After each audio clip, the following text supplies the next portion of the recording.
Hello, আসসালামু আলাইকুম। কেমন আছেন সবাই? এখানে দুধ জ্বালাতে যেয়ে দুধটা ফেটে গেছে, তো দুধটা ফেলে না দিয়ে এখানে আমি দুধটা ফুটে গেলে তাকে এখানে চামচের মতো লেবু রস দিয়ে আস্তে আস্তে নাড়তে থাকি। নাড়ার পরে দুধটা যখন সবুজ যখন সবুজ কালার একটু চলে আসছে তখন আমি এক্সট্রা ছেঁকে তারপরে এখানে নিয়ে নিচ্ছি। তো এখন চুলাটা জ্বালিয়ে দিচ্ছি। দেখুন ফেলে দেওয়া দুধ থেকে কীভাবে আমরা তো এখানে আমি দিয়ে দিচ্ছি।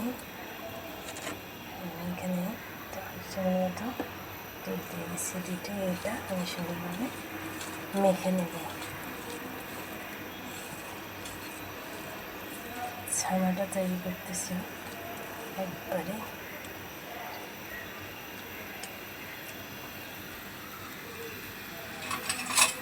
তো ফেলে দেওয়া দুধ থেকে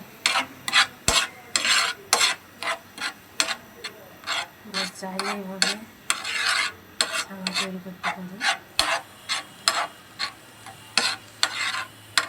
এভাবে নাড়তে হবে না, অনবরত নাড়তে হবে। যেহেতু এখানে যে রসটা আছে আর যে চিনিটা দেওয়া হয়েছে এটা